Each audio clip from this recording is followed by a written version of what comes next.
Hola a todos y bienvenidos a una nueva exploración exhaustiva. Hola. Pues hoy tenemos una misión verdaderamente fascinante por delante. Vamos a desgranar un texto crudo, real y lleno de contrastes titulado Tu primer millón, escrito por Pedro Osvaldo Ramírez. Sí, un texto que no deja indiferente a nadie. Totalmente. Y a ver, si imaginamos por un momento la portada de la fuente original en la que nos basamos hoy, resulta muy llamativa. Es un libro brillante, adornado con deslumbrantes barras y monedas de oro y plata. ¿Puro marketing visual? Exacto. El subtítulo promete ser una historia de perseverancia y liderazgo indispensable para todo emprendedor. A simple vista, el diseño grita riqueza, opulencia y un camino al éxito garantizado. Pero claro, la realidad de su autor es un contraste brutal con esa imagen superficial. Un contraste abismal, diría yo. Desde la misma introducción, Ramírez aclara de forma tajante que no es ningún gurú intocable. Antes de continuar, no olvides suscribirte al canal y activar la campanita para no perderte ningún libro como este. Es alguien que nació en la pobreza extrema, que logró facturar su primer millón de pesos a los 22 años y que luego lo perdió absolutamente todo de una forma devastadora. ¿Y cómo resurgió? Eso es, tras resurgir de sus propias cenizas, alcanzó su primer millón de dólares a los 30. Es un perfil sumamente inusual y, francamente, refrescante. Por lo general, la literatura de negocios tiende a enfocarse únicamente en la cima de la montaña, en el trofeo final, omitiendo las cicatrices, que es lo importante. Siempre omiten lo malo. Exactamente, pero el valor incalculable de este texto no radica en la celebración del éxito en sí, radica en el desglose meticuloso y sin filtros de los fracasos.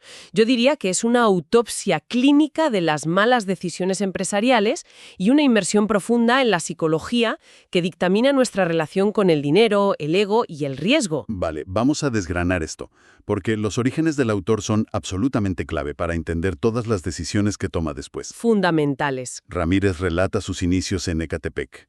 Es un municipio en México históricamente conocido por sus altísimos índices de hacinamiento y marginación. Crecer ahí marcó su forma de ver el mundo desde el minuto uno. Claro, el entorno te moldea. Cuenta una anécdota increíble de cuando tenía 9 años. Quería tomar clases de artes marciales. Evidentemente, su familia no podía pagarlo. Lógico. Así que hizo lo que veía hacer a sus padres todos los días para sobrevivir. Montó un pequeño puesto en un tianguis, un mercado callejero, vendiendo objetos en el suelo sobre unas lonas para financiarse sus propias clases.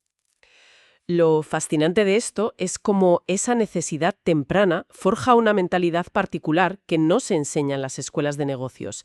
Él señala que aunque su entorno era económicamente pobre, sus padres le inculcaron una idea inquebrantable, y es que el origen no determina el destino. ¡Qué gran lección! ¿Verdad que sí? Sentado en esa lona a los 9 años, aprendió comercio por observación directa.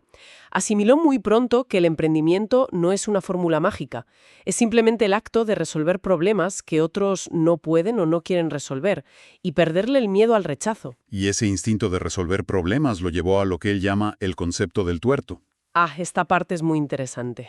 Durante el instituto, empezó a construir ordenadores a medida. Compraba las piezas, instalaba el software y daba servicio técnico a sus conocidos. Claro, con esto empezó a ganar muchísimo más dinero que cualquier otro chico de su entorno. Normal. Y aquí el texto hace una pausa interesante porque esto le generó una comodidad temprana, una mentalidad un tanto conformista. Como él mismo dice, aplicó el viejo refrán de «En la tierra de los ciegos, el tuerto es el rey». Exacto. Al medirse únicamente con su entorno inmediato, se sentía en la absoluta cima del mundo. Y ese es un sesgo cognitivo universal. Medimos nuestro éxito en función del escaparate de las personas que nos rodean. Si todos van a pie y tú tienes una bicicleta, pues te sientes un privilegiado. Ya ves. Pero el punto de inflexión radical llega cuando decide ir a la universidad. No busca una carrera para ser un empleado bien pagado. Su objetivo, ya fijado obsesivamente en su mente, era ser millonario. Quería ir a por todas. A por todas. Por eso decide matricularse en uno de los campus más elitistas y caros de México, el Tecnológico de Monterrey en la zona de Santa Fe. Asumía trayectos diarios en transporte público de 2 horas de ida y 2 de vuelta, durmiendo apenas 3 horas, y financiando la matrícula completa con su modesto negocio de ordenadores. ¡Madre mía! ¡Qué paliza! Una barbaridad. Y no lo hizo por la excelencia del plan de estudios, lo hizo puramente para rodearse de la clase social más alta. Antes de continuar, no olvides suscribirte al canal y activar la campanita para no perderte ningún libro como este. Quería entender cómo pensaban los millonarios en su día a día, porque comprendió muy joven que ninguna carrera universitaria tradicional enseña a generar riqueza, enseñan a ejecutar un oficio. Es una decisión audaz. Y allí, rodeado de compañeros que hablaban de inversiones millonarias y vacaciones en Europa, mientras él llegaba exhausto en transporte público, tuvo una revelación. El famoso consejo. Sí, el padre de uno de sus compañeros ricos le dio un consejo sobre los coches que le reconfiguró el cerebro. Para quienes nos escuchan y conocen el mundo de las finanzas, esto es el ABC de la inversión. Pero para un chico de 19 años de Ecatepec fue un cambio de paradigma absoluto. Totalmente. La regla era esta. El valor de un coche nunca, bajo ninguna circunstancia, debe superar el 10% del total de los activos de una persona. Es decir, si alguien conduce un coche de $40,000, debe tener al menos $400,000 en activos respaldando ese lujo. Exacto. Es una distinción fundamental en la inteligencia financiera. Separa a quienes aparentan riqueza de quienes de verdad la poseen. El autor explica magistralmente cómo esta simple regla destapó la diferencia entre las clases sociales. Un baño de realidad. Sí, porque la clase trabajadora suele gastar sus ingresos en pasivos, como teléfonos de última generación o coches que se deprecian nada más salir del concesionario. Creyendo erróneamente que son activos. Justo. Trabajan incontables horas para mantener ese estilo de vida. Sin embargo, la mentalidad de verdadera riqueza dicta que primero se adquieren activos reales. Y es única y exclusivamente el flujo de caja que producen esos activos el que financia los lujos. Para ellos, si deciden dejar de trabajar un año, los activos siguen pagando las facturas. Es un concepto básico en la teoría, pero brutal en su aplicación práctica. Y esa aplicación práctica lo llevó a lanzarse a las grandes ligas a una edad en la que la mayoría apenas está descubriendo cómo hacer un currículum. Totalmente. Con casi 20 años, él y dos socios de apenas 18 años decidieron organizar la Expo Regreso a Clases. Un evento masivo diseñado para solucionar el caos logístico de las compras escolares de las familias.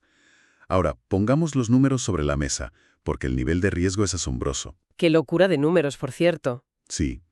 Montar este evento costaba unos $100,000. Entre los tres, rascando sus ahorros, solo tenían $5,000. ¿Nada? Tenían apenas el 5% de liquidez del coste total del proyecto. Cualquier manual de negocios tradicional habría catalogado la idea como un suicidio financiero. Pero ahí es donde entra en juego el poder de la percepción y el apalancamiento llevado al extremo. No se dejaron paralizar por la falta de capital inicial. Utilizaron una estrategia brillante basada en una cita del periodista Jacobo Zabludowski, que el texto menciona y que se convierte en su mantra. ¿La esposa del emperador? Esa misma. La esposa del emperador no solamente ha de ser virtuosa, también debe saber aparentarlo.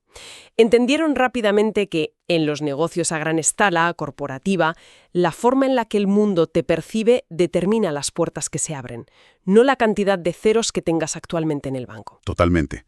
Alquilaron una dirección física, una oficina virtual, en Santa Fe, la zona empresarial más prestigiosa del país, solo para tener esa dirección en sus tarjetas. ¡Qué astutos! Compraron un par de trajes de marca en tiendas de liquidación para usarlos exclusivamente en las reuniones importantes. Diseñaron tarjetas de presentación impecables, con un gramaje de papel que gritaba solidez. La primera impresión es la que cuenta. Y el detalle táctico más audaz. Antes de pedir una reunión con los herméticos directores de marketing de grandes corporaciones de telefonía o tecnología, les enviaban pequeños obsequios de reconocimiento a sus oficinas para romper el hielo y abrir la puerta. Y contra todo pronóstico funcionó. Si conectamos esto con el panorama general, es una lección magistral de estrategia de guerrilla para cualquiera que busque iniciar un proyecto colosal sin recursos. El apalancamiento no se limita a pedir un préstamo bancario a altos intereses. Se apalancaron en la imagen de éxito, en la investigación exhaustiva de quién tomaba las decisiones reales dentro de las empresas y en la credibilidad prestada. Exacto. De sus propios profesores universitarios, a quienes invitaron a figurar como asesores del proyecto. Lograron facturar más de $150,000 en su primer año, financiándose casi en un 97% con el dinero de sus proveedores y los anticipos de sus clientes. ¡Qué barbaridad! Vendieron los espacios comerciales primero, cobraron por adelantado y con ese flujo de caja pagaron los siguientes pasos operativos. Es una maravilla de ingeniería financiera, pero claro, también implica una presión psicológica aplastante. Antes de continuar, no olvides suscribirte al canal y activar la campanita para no perderte ningún libro como este. Estar operando con un 95% de dinero ajeno a los 20 años debe quitar el sueño a cualquiera. Y aquí es donde la cosa se pone realmente interesante. A partir de esa experiencia extrema, el autor destila unas reglas de oro empresariales. Vamos a por ellas. Empecemos por la primera, que puede generar bastante debate. Pagarse a sí mismo primero. De los ingresos para uno mismo antes de pagar alquileres, proveedores o nóminas no es un simple capricho de ahorro, es fundamentalmente un acto de autoestima financiera. Pero a ver, pongámonos en la piel de un emprendedor real. Suena muy bien en la teoría, pero cuando hay proveedores llamando a la puerta amenazando con demandas o cuando apenas hay liquidez para pagar la luz del local, ¿cómo se justifica psicológicamente guardar ese 10% bajo llave en lugar de apagar el incendio inmediato? Es casi contraintuitivo. A ver, es contraintuitivo, sin duda, y requiere una disciplina de hierro. Pero el texto argumenta que si un emprendedor percibe que todos los demás, la compañía de la luz, el proveedor de materiales, el banco, son más importantes que su propio crecimiento patrimonial a largo plazo, está enviando un mensaje letal a su subconsciente sobre su propio valor. Se pone al final de la cola. Está afirmando que él es el último eslabón de la cadena alimenticia de su propio negocio. Ese 10% no es para irse de vacaciones. Debe destinarse exclusivamente a crear nuevos activos, intocables para emergencias operativas de la empresa. Otra regla vital que menciona es la dinámica del ego frente al conocimiento. El rol del CEO en una sala llena de expertos. El autor confiesa, con bastante humildad, que su mayor error inicial fue el ego. Creer que por ser el fundador tenía que tener todas las respuestas. Un error muy común. Sí, el consejo de oro que extrae de sus tropiezos es la obligación de contratar siempre a personas que sean mucho más inteligentes, capaces y experimentadas que uno mismo. Y el texto respalda esto con una cita demoledora de Robert Kiyosaki. Si tú eres la persona más inteligente de tu equipo, entonces tú y tu equipo estáis en severos problemas. El error típico del autoempleado, del que no logra escalar, es querer microgestionar y controlarlo todo a su manera. Haciendo de cuello de botella. Exactamente. Limitando el techo de crecimiento de la empresa a su propia capacidad mental e intelectual. Un verdadero dueño de negocio, un arquitecto de sistemas, contrata a un director general experto, le paga por encima de la media del mercado y le permite dirigir con autonomía, para llevar la empresa hacia horizontes donde el fundador, por sí solo, no sabría cómo llegar. La diferencia monumental entre mentores y coaches, junto con la necesidad ineludible de la protección legal. Un coach, explica, es alguien a quien le pagas una tarifa para que te haga ver tus puntos ciegos. Te entrena, hace su trabajo y cobra por ello. Un servicio profesional más. Exacto. Pero un mentor es alguien que ya ha hecho exactamente lo que tú quieres hacer, que ya es inmensamente rico gracias a ello y que no te cobra un céntimo porque sencillamente no necesita tu dinero. Aprender a buscar y ganarse el tiempo de ese mentor es una habilidad clave. Y tan clave. Hay que crear figuras legales, sociedades o personas morales para que el riesgo empresarial no arrase con el patrimonio personal. Y vaya si el autor necesitó entender esto a la fuerza, porque el desastre absoluto no tardó en llamar a su puerta. Efectivamente, el éxito embriagador del primer año los cegó por completo. Creyeron que el déficit organizativo se cubriría automáticamente con el supuesto crecimiento del segundo año. Pero en los negocios, las variables externas son implacables y no perdonan el exceso de confianza. El segundo año del evento coincidió de lleno con las elecciones presidenciales en México. El texto relata cómo la incertidumbre política y el miedo generalizado paralizaron por completo la inversión corporativa. Al margen del debate político de aquel momento y de cualquier postura que se pueda tener, lo relevante para este análisis es el impacto financiero directo que ese clima externo tuvo en el proyecto. Fue un golpe fulminante. Las grandes empresas entraron en pánico y retiraron sus presupuestos publicitarios de la noche a la mañana. Los patrocinios con los que contaban simplemente se evaporaron. Ese factor macroeconómico externo, sumado a la crónica falta de liquidez de la empresa y a una estructura financiera sostenida con alfileres y basada en la esperanza de futuras ventas, provocó una reacción en cadena devastadora. Al ver el panorama, los socios del autor decidieron abandonar el barco abruptamente. Lo dejaron tirado. Completamente solo, al frente de una estructura masiva que se desmoronaba por momentos. Lo que nos lleva a la escena más cruda, desoladora y humana de toda esta exploración. Antes de continuar, no olvides suscribirte al canal y activar la campanita para no perderte ningún libro como este. Es el día previo al montaje de este segundo evento. El autor tiene una deuda ineludible de $30.000 con el recinto ferial. Dinero que, por supuesto, no tiene. Cero liquidez. La administración del recinto le prohíbe rotundamente el acceso. Sus expositores, las marcas que ya habían pagado sus espacios, están en la puerta del recinto furiosos, exigiendo entrar a montar sus stands o reclamando la devolución inmediata de su dinero, Normal, habían pagado por un servicio. amenazando a gritos con demandas penales por fraude. Y en ese momento de presión insoportable, el autor sufre un colapso emocional absoluto.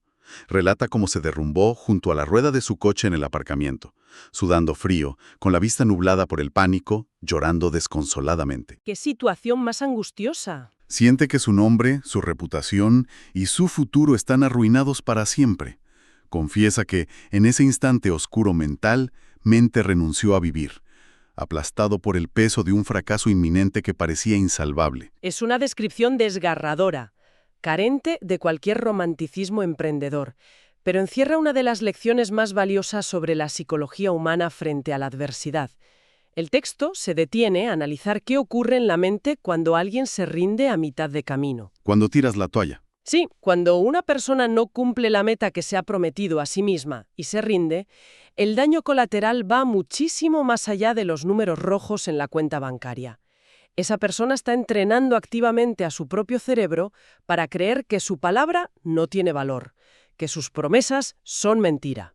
Es una forma de autosabotaje profundo. Rendirse ante la adversidad extrema, aunque parezca la única salida lógica, justifica el fracaso en la mente subconsciente y convierte al propio cerebro en un enemigo silencioso para futuros proyectos. La mente asume a partir de ese momento que abandonar es una vía de escape aceptable ante el estrés. Por eso, a pesar de experimentar un terror absoluto y parálisis, el autor tomó la decisión consciente de no rendirse. Y tiró para adelante. Buscó financiación hasta debajo de las piedras en las siguientes 24 horas. Enfrentó a los directivos y logró sacar adelante una versión muy reducida del evento. El resultado fue un choque catastrófico a nivel financiero. Quedó enterrado bajo deudas monstruosas, pero salvó su integridad.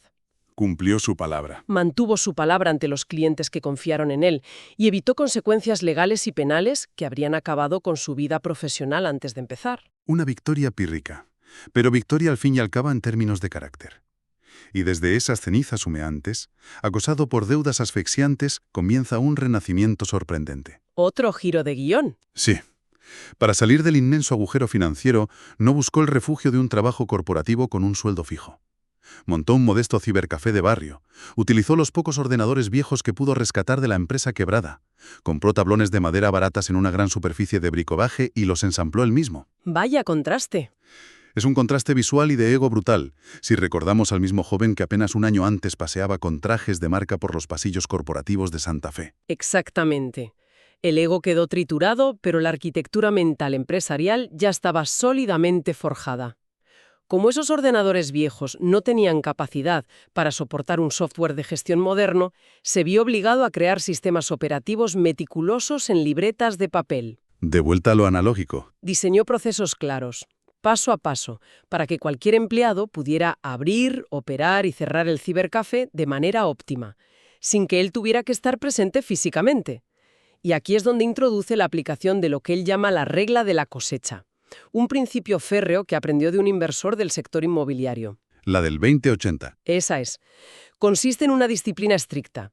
De cada cosecha o beneficio financiero que genera un negocio, se debe apartar un máximo del 20% para gastos de vida y supervivencia, y reinvertir rigurosamente el 80% restante para sembrar y crear la siguiente cosecha. Que por matemática pura será más grande. Lógica matemática. Es un camino tedioso, nada glamuroso, pero es la matemática irrefutable que construye la riqueza a largo plazo. Ese 80% sagrado lo utilizó sin piedad para comprar más máquinas. Abrir un segundo local, luego un tercero, escalando el modelo de los cibercafés. Y en este proceso agresivo de diversificación y búsqueda de liquidez, entra de lleno en un sector muy polarizante, el marketing multinivel. Uy, un tema peliagudo. Muy polarizante para muchos, pero el texto hace una aclaración indispensable que rompe el estereotipo. Antes de continuar, no olvides suscribirte al canal y activar la campanita para no perderte ningún libro como este. El autor no entró en las redes de mercadeo para comprarse coches deportivos de lujo o presumir de un estilo de vida irreal en redes sociales. Lo cual suele ser la imagen típica. Lo utilizó como una herramienta puramente táctica para generar un flujo de efectivo rápido y constante. Su objetivo calculado era generar entre $10.000 y $20.000 extra mensuales a través de la red y canalizar íntegramente ese capital para invertir de forma agresiva en el sector inmobiliario y en otros negocios tradicionales. Interesante estrategia. Brillante, de hecho. Si esas inversiones inmobiliarias o empresariales fallaban, su capital de supervivencia estaba seguro, porque el flujo constante del multinivel repondría las pérdidas al mes siguiente. Eliminó el miedo a invertir. Es una diversificación táctica brutal y exhaustiva. Cibercafés sistematizados, flotas de transporte público, inversiones en el sector inmobiliario, redes de marketing multinivel. Y todo esto sumado a la creación simultánea de una inmensa comunidad educativa gratuita llamada Rich Dad México, para enseñar inteligencia financiera a miles de personas. No paraba. Pero claro, esta hiperactividad tiene un peaje biológico altísimo. La obsesión desmedida por salir de la deuda, el estrés acumulado de los fracasos previos y la ambición por crecer lo llevaron a trabajar jornadas infrahumanas de 20 horas diarias. Descuidó su alimentación, su sueño y su cuerpo, hasta el punto de sufrir un preinfarto con apenas 26 años. Madre mía, jovencísimo. Su propio organismo dijo basta y lo obligó a frenar en seco. Este susto de muerte da origen a la evolución de su pensamiento y a su concepto central maduro, la riqueza desde el ser. Entiende, de la manera más dura posible, que la tan ansiada libertad financiera carece de absoluto sentido si no va acompañada de salud física, paz mental y equilibrio emocional. Una lección que muchos aprenden demasiado tarde. Y es justo en esa pausa forzada, en esa convalecencia obligatoria donde no podía trabajar operativamente, cuando se sienta a revisar los números fríamente con su contable, ahí descubre una verdad asombrosa. Los sistemas que había creado y delegado obsesivamente ya generaban más ingresos pasivos mensuales que el total de sus gastos de vida. Increíble. Sin darse cuenta, en medio de la vorágine, a los 27 años ya era financieramente libre. Y con esa base sólida operando en piloto automático, tan solo 3 años después, al cumplir los 30, logró facturar, esta vez de forma sostenible y real, su primer $1.000.000. Entonces, ¿qué significa todo esto? Al final del recorrido, la filosofía del autor se transforma en un llamado a la acción contundente y con propósito. Afirma que el mundo necesita urgentemente más millonarios, pero millonarios humildes, conscientes de sus cicatrices, que utilicen ese capital para invertir en causas justas, que creen fundaciones reales y fomenten un comercio ético. Eso es. Como él mismo reflexiona, jugando en pequeño y manteniéndose en la escasez, no se ayuda al mundo. La invitación del texto es clara para quienes nos escuchan. Aplicar una perseverancia inquebrantable, entender y aceptar que los fracasos y las deudas son simplemente el doloroso coste de la matrícula en la verdadera universidad de los negocios. Un precio de aprendizaje. Exacto. Enfocarse obsesivamente en crear valor genuino para los demás y, sobre todo, subirse a hombros de gigantes, buscando incansablemente aprender de aquellos mentores que ya han recorrido con éxito el arduo camino que queremos transitar. Esto plantea una pregunta importante. Un dilema fascinante que queda flotando tras analizar meticulosamente esta montaña rusa vital y empresarial. Si la regla de oro suprema de un emprendedor de éxito es crear sistemas operativos perfectos, inquebrantables e independientes de su figura, y si su objetivo organizativo principal es contratar siempre a directivos y empleados que sean muchísimo más inteligentes, formados y capaces que él mismo para que dirijan el timón del barco, Sí. llega un punto inevitable en el que el propio creador del negocio debe volverse completamente obsoleto e innecesario para su propia creación. Es, paradójica y hermosamente, la verdadera y definitiva victoria del emprendedor lograr que la empresa que casi le cuesta la vida construir ya no le necesite en absoluto para seguir expandiéndose. Es una reflexión profundamente retadora sobre el desapego y el éxito, y perfecta para dejarla resonando en la mente de toda nuestra audiencia que nos acompaña hoy. Ha sido un verdadero privilegio analizar esta trayectoria, desgranar estas valiosas lecciones y debatir los claroscuros del emprendimiento con tal nivel de detalle y franqueza. Agradecemos inmensamente a todos por dedicarnos su tiempo y acompañarnos en esta nueva exploración exhaustiva. Hasta la próxima inmersión. Ha sido un análisis verdaderamente enriquecedor, desentrañando la anatomía de la resiliencia financiera. Muchas gracias por acompañarnos y nos encontramos en la próxima exploración. Antes de continuar, no olvides suscribirte al canal y activar la campanita para no perderte ningún libro como este. Libros que abren puertas, palabras que enseñan más. Dinero y libertad, todo lo vas a lograr. En cada episodio, en cada nueva visión. Riqueza entre páginas, es la revolución. Riqueza entre páginas, riqueza al despertar, riqueza entre páginas, prepárate a despegar. Cada hoja una lección, cada historia es expansión. Riqueza entre páginas, tu canal de inspiración.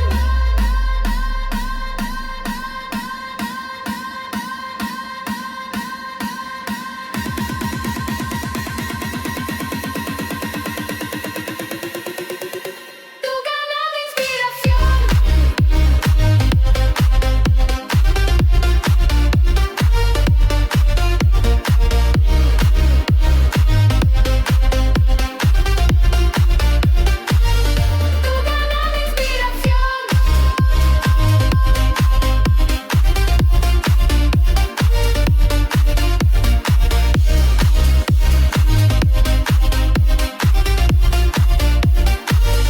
Tu canal de inspiración.